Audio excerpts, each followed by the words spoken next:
এটা গল্প শুনিবা নেকি? ৰাণীয়ে ৰজাক ক'লে তাই ব্ৰেকআপ কৰিব বিচাৰে।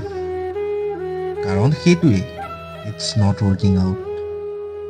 ৰজাই প্ৰব্লেম সুধিলে, কিন্তু ৰাণীয়ে স্পষ্টকৈ একো নক'লে। ৰজাই এইটোও সুধিলে যে ৰাণীৰ সেই বন্ধুজন কাৰণ হয় নেকি?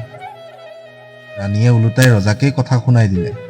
ক'লে, তুমি এনেকৈ ভাবিবও কেনেকৈ পাৰিলা? সি মোৰ কেৱল ভাল বন্ধু হয়।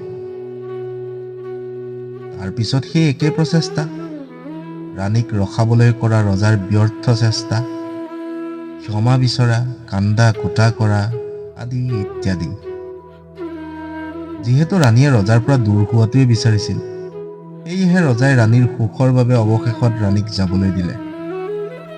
ৰজাই দুখ কৰিছিল, কিন্তু ভাগি পৰা নাছিল।